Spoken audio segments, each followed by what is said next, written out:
அனைவருக்கும் வணக்கம். நீண்ட தொலைவுகளை அளவீடு செய்கிறது எப்படி அப்படின்னு இப்போ நம்ம தெரிஞ்சிக்கிட்டு இருக்கிறோம். அடுத்தது நீண்ட தொலைவு அளவீடுறதுக்கான முறை இடமாறு தோற்ற முறை. இடமாறு தோற்ற முறைனா என்ன, அந்த இடமாறு தோற்ற முறையை பயன்படுத்தி எப்படி பொருட்களோட நீண்ட தொலைவு அளவீடு செய்கிறது அப்படிங்கிறத தான் இப்போ நான் உங்களுக்கு சொல்லித்தர போகிறேன். இடமாறு தோற்ற முறைக்கு ஆங்கிலத்தில் பேரலக்ஸ் மெத்தட். யார்? Parallax method. குட்டி தமிழ் மீனிங் வேணும் அப்படின்னா நீங்கள் எழுதிக்கணும். இங்கே இடம் கம்மியாக தான் இருக்குது, சரிங்களா? வாங்க. Very large distances such as the distance of a planet or a star from the earth can be measured by parallax method. Already இன்ட்ரொடக்ஷனில் நம்ம படிச்சிருக்கோம். வெரி லார்ஜ் டிஸ்டன்சஸ் அப்படின்னா நீண்ட தொலைவுகள். எடுத்துக்காட்டுக்கு distance of planet from the earth, பூமியிலிருந்து கோள்கள் எவ்வளோ தொலைவில் இருக்குது. அல்லது a star from the earth, ஒரு நட்சத்திரம் பூமியிலிருந்து எவ்வளோ தொலைவில் இருக்குது. இதெல்லாம் நம்ம அளவீடு செய்கிறதுக்கு பேரலக்ஸ் மெத்தட், இடமாறு தோற்ற முறையை பயன்படுத்துகிறோம், சரிங்களா?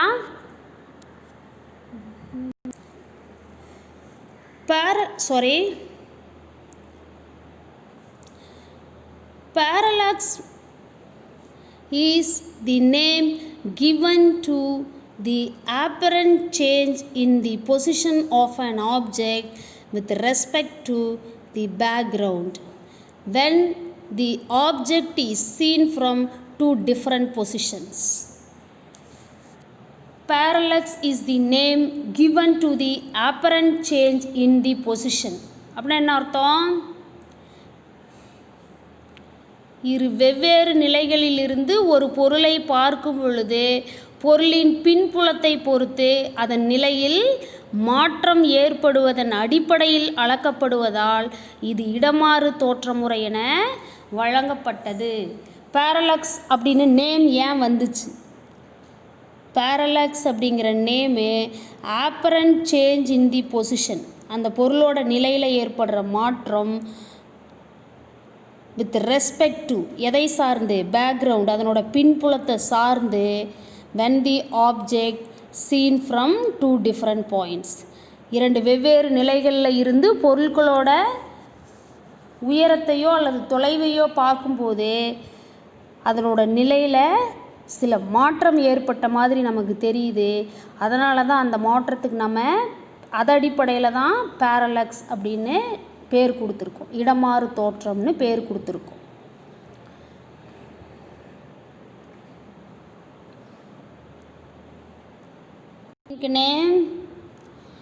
The distance between two positions is called the basis.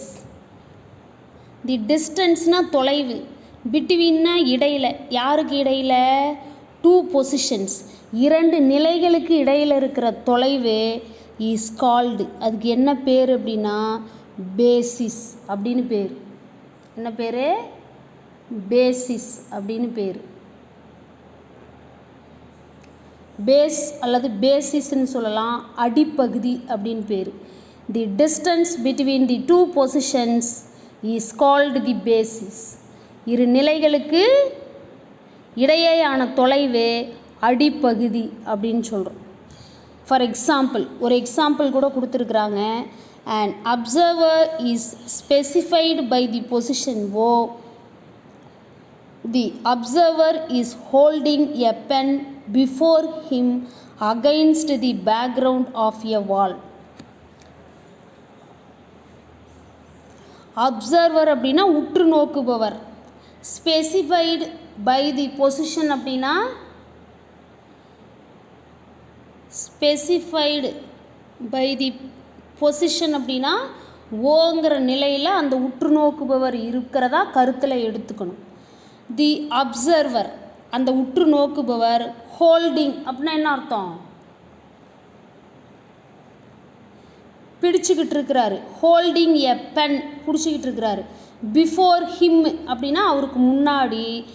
Against the background of a wall, அந்த சுவரோட பின்புலத்துக்கு அகைன்ஸ்டாக எதிர்ப்பாக என்ன பண்ணுறாரு, ஒரு பேனாவை பிடிச்சிக்கிட்டு நிற்கிறாரு.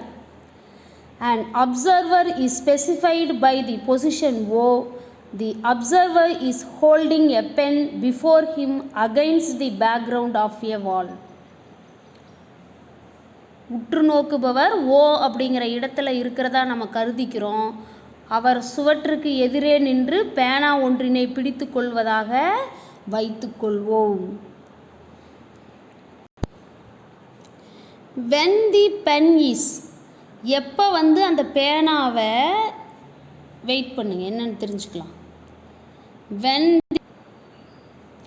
when the pen is looked at first by our left eye L, அந்த பேனாவை நம்மளோட இடது கண்ணால் பார்க்குறோம். இப்போ வலது கண்ணை ரைட் சைடு ஐயை என்ன பண்ணிடணும், க்ளோஸ் பண்ணிக்கணும். இப்போ பேனாவை என்ன செய்கிறோம், லெஃப்ட் ஐனால் நம்ம உற்று நோக்கிறோம். Then by our right eye R, ஒரு உற்று நோக்குபவர் சுவற்றுக்கு எதிரே நின்று பேனா ஒன்றினை பிடித்து கொள்வதாக வச்சுக்கிறோம். முதல்ல அவர் என்ன பண்ணுறாரு அப்படின்னா, பேனாவை இடது கண்ணால் பார்க்குறாரு. அப்போ வலது கண்ணை மூடிக்கிட்டாரு. இப்போ அடுத்தது என்ன பண்ணுறாரு, பேனாவை வலது கண்ணால் பார்க்குறாரு. வலது கண்ணால் பார்க்கும்போது இடது கண்ணை க்ளோஸ் பண்ணியிருப்பார். சரிங்களா? The position of the pen changes with respect to the background of the wall. இதுதான் முக்கியமான பாயிண்ட். லெஃப்ட் ஐனால் பார்க்கும்போதும் ரைட் ஐனால் பார்க்கும்போதும் அந்த பொசிஷன் ஆஃப் தி பென் அப்படிங்கிறது ஒரே நிலையில் இருந்திருக்குமானா இருந்திருக்காது. அந்த பேனாவோட நிலையில் அதனோட பின்புலத்தை பொறுத்து மாற்றம் ஏற்பட்டிருக்கும். முதலில் பேனாவை இடது கண்ணாலும் பின்பு வலது கண்ணாலும் பார்க்கும் பொழுது பேனாவின் நிலை சுவற்றின் பின்புலத்தை பொறுத்து மாறுவதை நம்மளால் உணர முடியும். கண்டிப்பாக அவர் உணர்ந்திருப்பார். நீங்கள் கூட இதை செஞ்சு பார்க்கலாம், இந்த ஆக்டிவிட்டியை செஞ்சு பார்க்கலாம். செஞ்சு பார்த்துட்டு அடுத்த வகுப்பில் எனக்கு சொல்லுங்கள். சரியா? Okay. The shift in the position of an object, இங்கே பெண்ணுன்னு எடுத்துக்கிட்டோம். when viewed with two eyes keeping one eye closed at a time is known as parallax. Underline பண்ணிக்கங்க, 2 மார்க் கொஷின். ஷிஃப்ட் அப்படின்னா இடம் பெயர்ந்திருக்கிறது. யார்? The position of an object, அந்த பொருளோட நிலை மாறி இருக்கு. எப்போ? when viewed with two eyes, ஒரு கண்ணை மூடிக்கிட்டு இன்னொரு கண்ணால் பார்க்கும்போது நேரத்தை பொறுத்து அந்த பொருளோட நிலையில் மாற்றம் ஏற்பட்டிருக்கு. அதை தான் இடமாறு தோற்றம் அப்படின்னு சொல்கிறோம், பேரலாக்ஸ். எல்லாருக்கும் இந்த விஷயம் புரியுதா? சரி வாங்க. The distance between the left eye and right eye in this case is the base. இதுதான் யார்? வலது கண்ணுக்கும் இடது கண்ணுக்கும் இடையில் இருக்கிற அந்த தொலைவு தான் நாம் என்னன்னு சொல்கிறோம், அடிப்பகுதி அப்படின்னு சொல்கிறோம். சரிங்களா? ஓகே. இங்கே தான் அப்சர்வர் இருக்கிறாரு. இது லெஃப்ட் ஐயிலிருந்து அந்த பேனாவோட நிலை, இது ரைட் ஐயிலிருந்து பொசிஷன் ஆஃப் தி பென். சரிங்களா? இப்போ இந்த இடைப்பட்ட தொலைவு லெஃப்ட் ஐக்கும் ரைட் ஐக்கும் இடையில் இருக்கிற டிஸ்டன்ஸ் தான் யார்? பேஸ், பின்னு சொல்கிறது. இப்போ ஆட்டோமேட்டிக்காக ஒரு ஆங்கிள் ப்ரொடியூஸ் ஆகும். Angle between LOR. யார்? ஆங்கிள் பிட்வீன் எல்ஓஆரை நம்ம தீட்டான்னு எடுத்துக்கிறோம். The distance between LO is equal to x, அதே மாதிரி RO is equal to x. Isn't it? Okay, தொடர்ந்து கவனிங்க குட்டி. Angle LOR is called the parallax angle or parallactic angle. இப்போ எல்ஓஆர் அந்த படத்தை வந்து நீங்கள் இப்போ ஞாபகப்படுத்தி பார்க்கணும். அந்த எல்ஓஆர் கோணம் தான் நம்ம என்ன சொல்கிறது, இடமாறு தோற்ற கோணம் அப்படின்னு சொல்லி சொல்கிறோம். Taking LR as an arc of the length b அப்படின்னு என்ன அர்த்தம், அந்த வில் ஒரு வளைவு உருவாகிருக்கும் இல்லையா, அதனோட நீளம் பின்னு சொல்கிறோம். And radius LO RO's equal to x. அதெல்லாம் நான் முன்னாடி அந்த டயக்ராமில் குறித்து காமிச்சிருந்தோம். இதில் இருந்து இப்போ நம்ம தீட்டா கண்டுபிடிக்க போகிறோம். Theta is equal to base by x. அப்படின்னா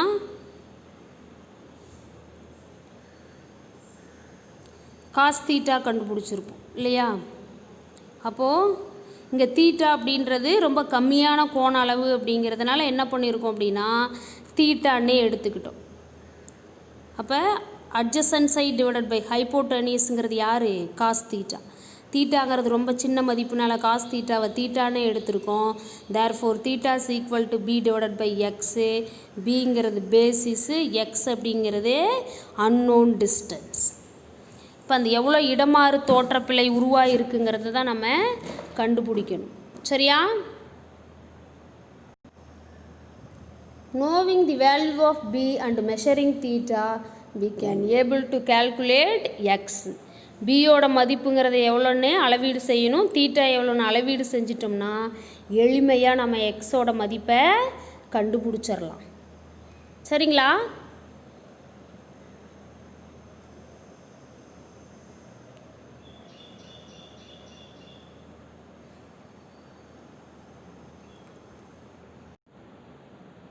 இப்போ நம்ம என்ன செய்ய போகிறோம் அப்படின்னு பார்த்தீங்கன்னா determination of distance of moon from the earth.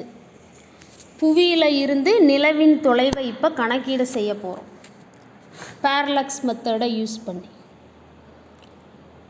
C is the center of the earth. A, B are the two diametrically opposite sides. சிங்கிறது புவியோட மையம் அப்படின்னும் ஏ மற்றும் பிங்கிறது புவி மேற்பரப்பின் நேர் எதிரான பகுதிகள் அப்படின்னு சொல்லி கருத்தில் எடுத்துக்கிறோம். வெயிட் பண்ணுங்க, எங்கே அது இருக்குன்னு பார்க்கலாம். சிங்கிறது யார், centre of the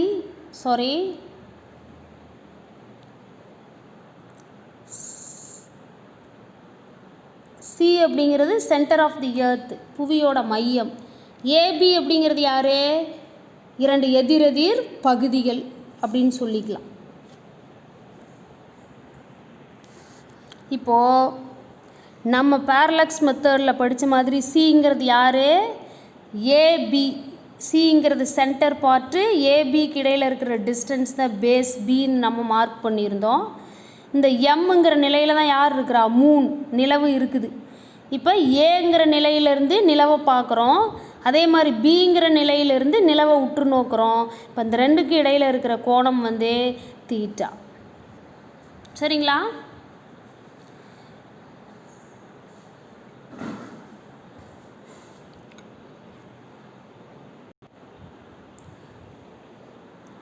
From A and B, the parallaxes theta 1 and theta 2 respectively of moon M with respect to some distant star are determined with the help of an astronomical telescope. From A and B, A மற்றும் Bயிலிருந்து parallaxes இடமாறு தோற்ற கோணங்கள் theta 1 மற்றும் theta 2 of the moon நிலவோட இடமாறு தோற்ற கோணங்களை கண்டுபிடிக்கிறோம். With respect to எதை சார்ந்து அப்படின்னா some distance of stars are determined with the help of an astronomical telescope. வானியல் தொலைநோக்கியை பயன்படுத்தி கண்டுபிடிக்கிறோம். From A and B, the parallaxes theta 1 and theta 2 respectively of moon M with respect to some distant star are determined with the help of an astronomical telescope. வானியல் தொலைநோக்கியோட உதவியுடன் ஏ மற்றும் பியிலிருந்து அருகில் உள்ள விண்மீனுக்கும் சந்திரனுக்கும் இடையேயான இடமாறு தோற்ற கோண முறையே θ1 மற்றும் θ2 அப்படிங்கிறத நம்ம கண்டுபிடிக்கிறோம். Thus the total parallax of the moon subtended on earth. எனவே thus அப்படின்னா எனவே total parallax of the moon நிலவோட மொத்த இடமாறு தோற்ற கோணம் புவி பரப்பு மேலே இருந்து நிலவோட மொத்த இடமாறு தோற்ற கோணம் பார்த்திங்கன்னா அந்த படத்துலேருந்து முக்கோணம் AMB = θ1 + θ2 that is equal to θ அப்படின்னு சொல்லி கிடைக்கும். கவனிங்க, இங்கே இடமாறு தோற்ற கோணங்கள், இது இரண்டாவது இடமாறு தோற்ற கோணம். இந்த ரெண்டோட கூட்டுத்தொகை நிலவோட மொத்த இடமாறு தோற்ற கோணத்துக்கு சமமாக இருக்கும். ஏங்கிற நிலையை பொறுத்து θ1ங்கிறது நிலவோட இடமாறு தோற்ற கோணம், பிங்கிற நிலையை பொறுத்து θ2ன்றது நிலவோட இடமாறு தோற்ற கோணம். இந்த ரெண்டோட கூட்டுத்தொகை எதை கொடுக்கும் அப்படின்னா நிலவோட மொத்த இடமாறு தோற்ற கோணம் தீட்டாவை நமக்கு கொடுக்கும். therefore θ1 + θ2 = θன்னு எடுத்துக்கிறோம். All of you accept this? Okay. Listen please. Theta is measured in radians. நம்ம solid angle, plane angle, solid ஆங்கிளை வந்து ஸ்ட்ரேடியன் அப்படின்னும் பிளேன் ஆங்கிளை வந்து ரேடியன் அப்படின்னு மெஷர் பண்ணணும். Theta is measured in radian, அந்த கோணத்தை ரேடியனில் அளவீடு செஞ்சுக்கிறோம். Then theta is equal to AB / AM from the triangle. AM is approximately equal to MC.